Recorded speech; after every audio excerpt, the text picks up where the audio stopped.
Hi all, good morning. இன்றைக்கி afternoon லஞ்சுக்கு வந்து நான் பிசிபிளாபாத் செய்ய போகிறேன். அது எப்படின்னு உங்களோட ஷேர் பண்ணிக்கிறேன். இந்த பிசிபிளாபாத் வந்து நான் காயெலாம் எதுவும் போடாமல் தான் செய்ய போகிறேன். வெங்காயம், தக்காளி, பூண்டு, கொஞ்சம் பெருங்காயம், கருவேப்பிலை தான் எடுத்து வச்சுருக்கேன். வெங்காயம் வந்து 2 பெரிய வெங்காயம் எடுத்து நீளவாக்க அரிஞ்சு வச்சுருக்கேன். தக்காளி அதே போல் 2 தக்காளி எடுத்து வச்சுருக்கேன். நீங்கள் தூள் பெருங்காயம் வேணுன்னா கூட தூள் பெருங்காயம் போட்டுக்கலாம். அரிசி வந்து ஒரு 1/2 மணி நேரம் ஊற வச்சுருக்கேன். 2 டம்ளர் அரிசிக்கு 3/4 டம்ளர் அளவுக்கு துவரம்பருப்பு போட்டு ஊற வச்சு அதை எடுத்து வச்சுருக்கேன்.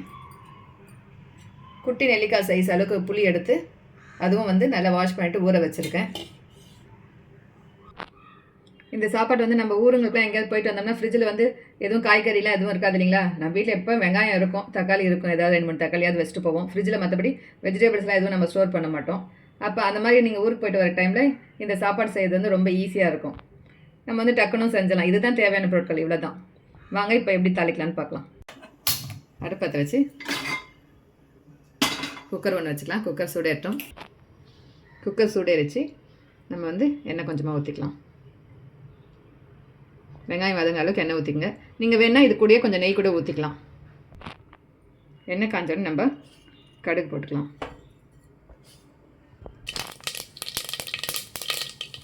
கடுகெல்லாம் பொரியுது. கடுகு பொரிஞ்சோடனே வெந்தயம் கொஞ்சமாக, 2 பிஞ்ச் அளவுக்கு சீரகம், மிளகு வந்து ஒரு 4-5 போட்டுக்கோங்க.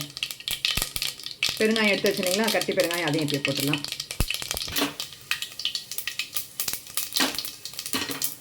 இதெல்லாம் பொரிஞ்சோடனே 2 காஞ்ச மிளகாய் எடுத்து வச்சுருக்கேன், அதையும் இதில் போட்டுடலாம். இதெல்லாம் பொரிஞ்சோடனே வெங்காயம், கருவேப்பிலை, பூண்டு எல்லாம் ஒன்றா சேர்த்து வதக்கிக்கலாம்.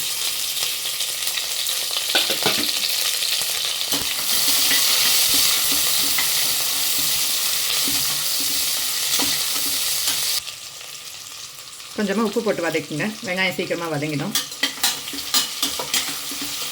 இந்த சாப்பாடு செய்கிறது வந்து ஈஸியான வேலை, டக்குன்னு செஞ்சிடலாம். இது கூட ஒரு அப்பளம் வறுத்து வச்சுன்னு சாப்பிட்லாம். இல்லைனா வத்தல் இருந்ததுன்னா வத்தல் கூட நீங்கள் பொரித்து சாப்பிட்லாம். வேறு எதுவும் சைடிஷ் கூட தேவைப்படாது இதுக்கு. இல்லையா, ஒரு லெமன் ஊறுக்காய், ஒரு மாங்காய் ஊறுக்காய் இருந்தால் கூட போதும். வெங்காயம் ரொம்ப வதங்கணும்னு அவசியம் இல்லை. இந்த கண்ணாடி பதம் அளவுக்கு வதக்கி எடுத்துக்கோங்க. இப்போது தக்காளி அரைஞ்சி வச்சு தக்காளியும் இதில் நம்ம சேர்த்துக்கலாம்.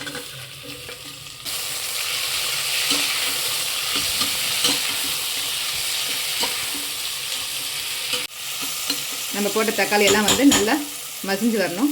கொஞ்ச நேரம் அப்படியே சிம்மில் வச்சு ஒரு தட்டு போட்டு மூடி விட்டுருங்க. தட்டு ஓப்பன் பண்ணி பார்க்கலாம்.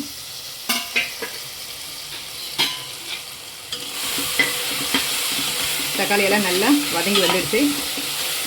இந்த அளவுக்கு வதங்கி வரணும்.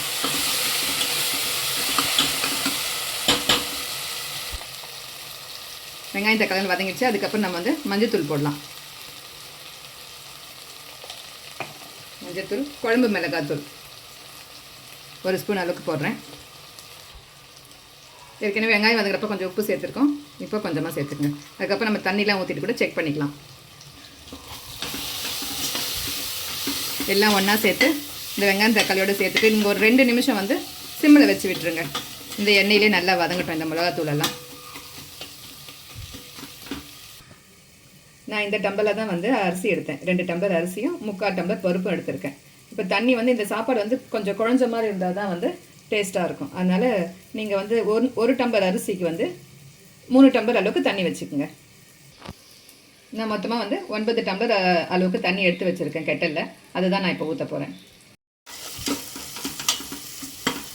இப்போ நம்ம வந்து தண்ணி சேர்த்துக்கலாம். இதில்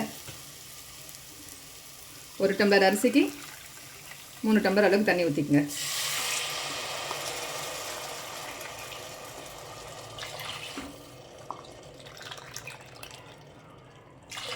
அப்போ தான் சாதம் வந்து நம்மளுக்கு நல்லா பொங்கல் மாதிரி குழஞ்ச மாதிரி இருந்தால் தான் இந்த சாப்பாடு நல்லாயிருக்கும்.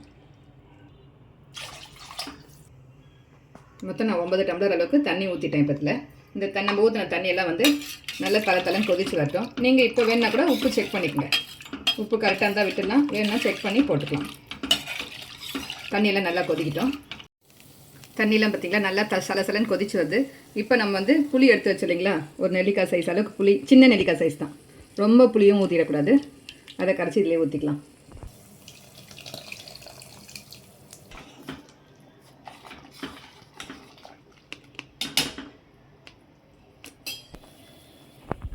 புளி தண்ணி ஊற்றியாச்சு. தண்ணி நல்லா கொதிக்க ஆரம்பிச்சிருச்சு. இப்போ வந்து நம்ம ஊற வச்சிருந்தீங்களா அரிசி பருப்பு 2 ஒன்றா சேர்த்து அதை வந்து இதில் போட்டுக்கலாம்.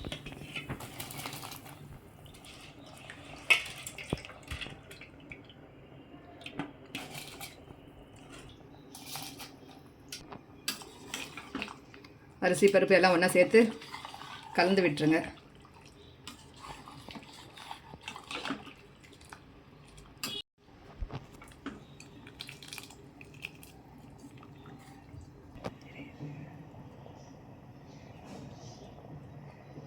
தண்ணி வந்து இந்த மாதிரி நல்லா கொதிக்கிறப்ப தான் நம்ம வந்து குக்கரோட மூடி போட்டு மூடி விசில் போட்டு விட்டுடலாம். விசில் வந்து நீங்கள் ஒரு விசில் வந்ததுக்கப்புறம் சிம்மில் ஒரு 5 நிமிஷம் வச்சு விட்டுருங்க. சிம்மில் 5 நிமிஷம் வச்சதுக்கப்புறம் நீங்கள் அதுக்கப்புறம் ஒரு 2 விசில் விட்டு எடுத்துட்டிங்கன்னா நல்லா வந்துடும். குக்கர் விசிலை பொறுத்து இருக்குது. லாங்காக விசில் வந்து ஒரு விசில் வந்துட்டோடனே சிம்மில் வச்சுடுங்க கொஞ்சம் நேரத்துக்கு. அதுக்கப்புறம் ஒரு 2 விசில் விட்டு இறக்கிட்டிங்கன்னா நல்ல சாதம் வந்து குழஞ்ச மாதிரி வரும். இது வந்து உதிரியாக இருக்கக்கூடாது. நல்லா குழஞ்ச மாதிரி வந்தால் தான் டேஸ்ட்டாக இருக்கும்.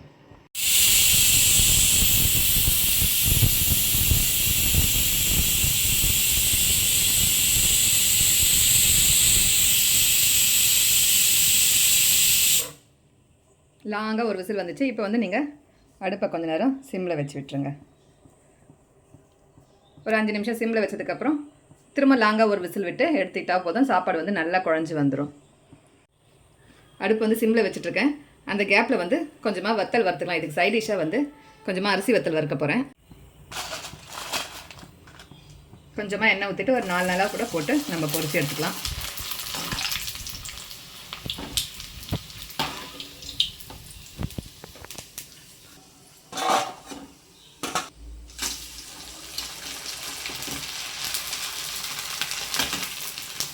இந்த சாம்பார் சாதத்துக்கு இந்த வத்தல் வந்து நல்லா டேஸ்ட்டாக இருக்கும்.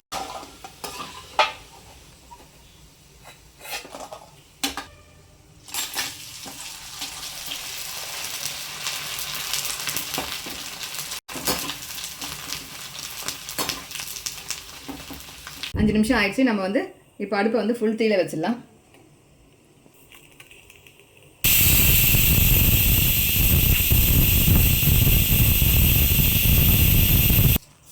இன்னும் ஒரு விசில் வந்ததுக்கப்புறம் நம்ம கேஸ் ஆஃப் பண்ணிடலாம்.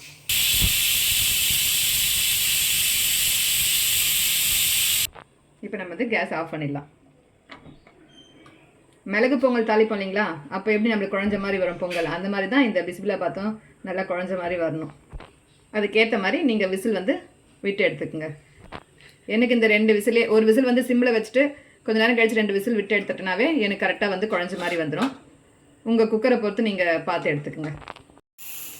தம்மெல்லாம் அடங்கிச்சு. நம்ம குக்கரை ஓப்பன் பண்ணி பார்க்கலாம்.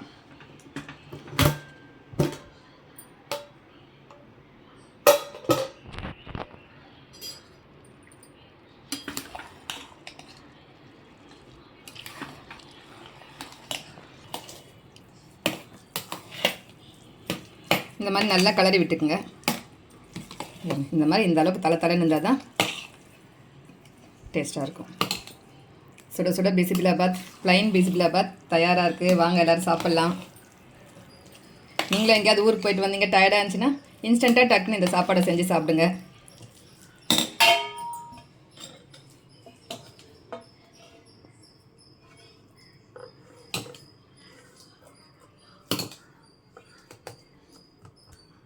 இதுக்கு சைட் டிஷ் காயும் கூட எதுவும் தேவையில்லைங்க. சுட சுட வத்தலை அப்பளமோ ஏதோ ஒன்று பொரிச்சிட்டு, இல்லை ஒரு லெமன் ஊறுக்காய் மாங்காய் ஊறுக்காய் ஏதாவது ஒன்று வச்சு சாப்பிட்டாவே போதும். சுட சுட பிசிபிலாபாத்தும் அரிசி வத்தலும் தான் இன்றைக்கி எங்கள் வீட்டில் மதிய லஞ்சு. வாங்க எல்லோரும் சாப்பிட்லாம். இந்த வீடியோ உங்களுக்கு பிடிச்சிருந்தா லைக் பண்ணுங்கள், கமெண்ட் பண்ணுங்கள், ஷேர் பண்ணுங்கள். மறக்காமல் ராதிகாஸ் குக்கிங் சேனலை சப்ஸ்கிரைப் பண்ணி சப்போர்ட் பண்ணுங்கள்.